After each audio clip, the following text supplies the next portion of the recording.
Hi, I'm Rabbi Dave Felsenthal, and welcome to my world, the world of the Rabbi Who Got Rich on Sunday. My goal is to share my hard-earned knowledge and to help people who were like I was 22 years ago, when my life came to a crossroads between living my dreams and giving up on my dreams to face reality. Sure, I've made some spectacular mistakes, but I've also had unbelievable successes along the way. I am living what I like to call, with sincere thanks to the Almighty, my dream life. Lifestyle is what this podcast mini-series is all about. But first, welcome back to my followers, and if this is your first time, I'm Rabbi Dave of the Rabbi Who Got Rich on Sunday. You're listening to the second episode in my mini-series, Why Lifestyle Matters.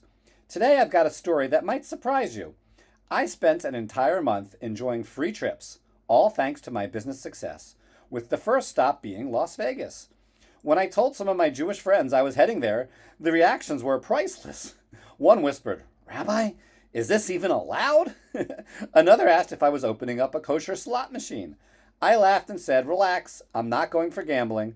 My wife and I earned a free trip from our sales, and I want to use that experience to share about lifestyle, faith, and family right in the middle of the lights of Las Vegas." So let me tell you, I found it. The Paris Hotel and the Eiffel Tower. Our first stop was the Paris Hotel, and at night we went up to the Eiffel Tower built into and above the hotel. Standing at the top, looking down at the strip with all those dazzling lights, I had this thought. Humans are amazing. We can build towers, cities, entire skylines that glow so bright that it makes night look like day. But as impressive as that was, I couldn't help but remember the verse, Hashem is my light and my salvation. Because here's the thing, the neon lights can sparkle all they want, but the true light we need comes from above. And sometimes we have to climb a tower, literally or figuratively, to remind ourselves to look up. The bird's eye view of the fountain show at the Bellagio Hotel at night from directly across the street was spectacular.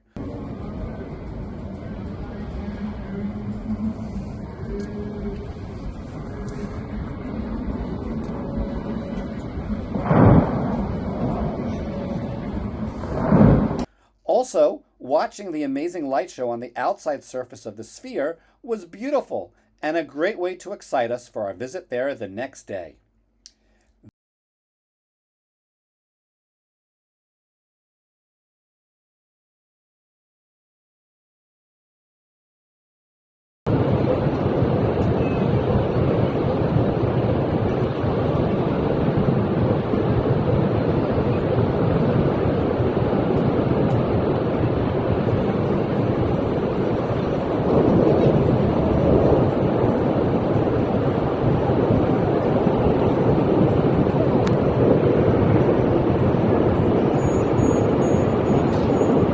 The Vdara Hotel, an oasis of calm.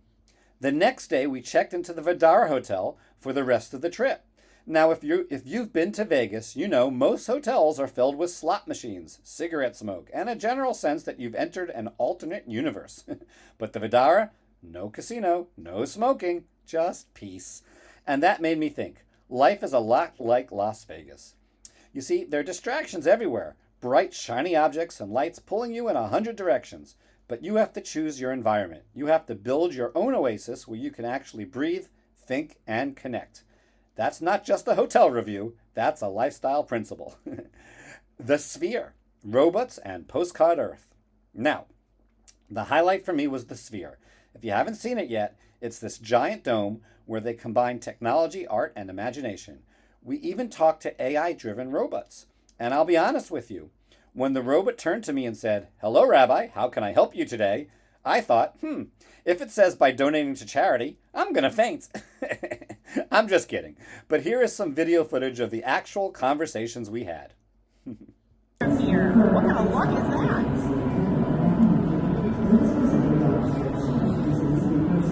that? Shalom, David and Cheryl. Winning a trip to Las Vegas from Israel sounds like hitting the jackpot twice. Did you know Israel is approximately 7,200 miles from Sphere? A journey worthy of its own chapter in your travelogue. Oh, that was so sweet. What really moved me wasn't the robots. It was the show. Postcard Earth. Stunning visuals of nature, oceans, forests, mountains. Sitting there surrounded by technology, I realized with all our AI, all our gadgets, we're still so small compared to the beauty Hashem put into this world. And here's the business lesson. Technology is incredible, but without values, it's just noise. With values, it becomes a tool to elevate life. The Bellagio Hotel, Chinese New Year exhibit. The Vidara is connected to several hotels, and at the Bellagio, we walk through the Chinese New Year exhibit. Dragons, lanterns, colors everywhere. And I thought, you know what? Every culture has its way of celebrating light, renewal, and community. They had lanterns, pandas, and dragons made out of roses. But whatever the symbols, the message is the same.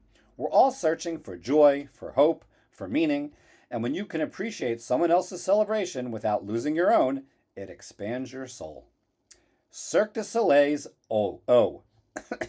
So then we saw Cirque du Soleil's show Oh. Absolutely breathtaking.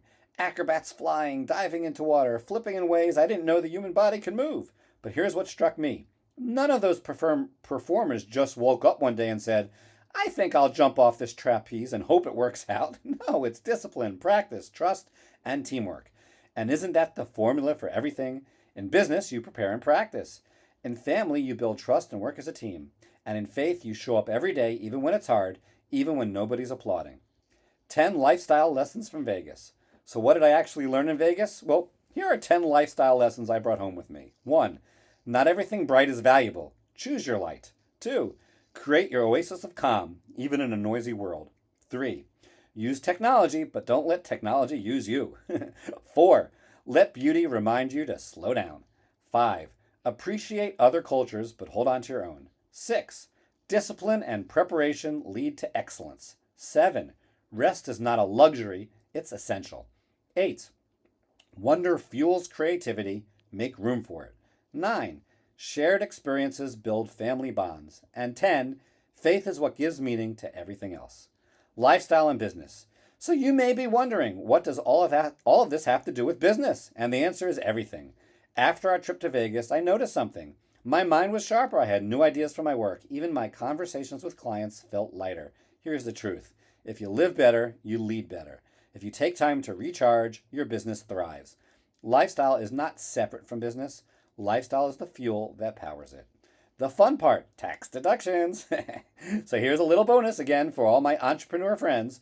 Sometimes lifestyle trips can even be partially tax deductible. So if you're mixing business with travel, networking, strategic conversations, or research, it's worth checking.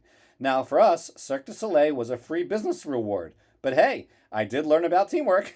Maybe next time I'll bring the IRS with me. Just kidding. Closing inspiration. So that's Las Vegas, a city of lights, but also a city of lessons. At the end of the day, the real jackpot isn't in the casino. It's in your family. It's in your faith. It's in your lifestyle and the memories you create.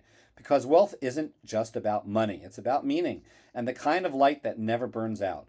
So thanks for joining me on this journey. And next week, we're heading to the remote island of Kauai in Hawaii, where palm trees, beaches, and gratitude collide. Until then, keep shining your true light. I hope you enjoyed this lifestyle introduction episode in the podcast, The Rabbi Who Got Rich on Sunday. This week's challenge is to think of a second place you'd like to visit and how it could fit in with your business, and share the idea with me. And again, I'll be glad to give you advice on how to make it happen. Thank you for tuning in to The Rabbi Who Got Rich on Sunday. If you found value in today's episode, subscribe so you don't miss out on future insights and strategies to help you thrive. And don't forget to share the episode with a friend or colleague who could benefit from the Vegas episode. Visit my website, therabbiwhogotrichonsunday.com, to access content-rich articles, including guidance and tips on living the dream life. If you're interested in listening to this podcast on any if you are listening to this podcast on any popular platform, the show notes also contain a link to a dedicated webpage for this episode.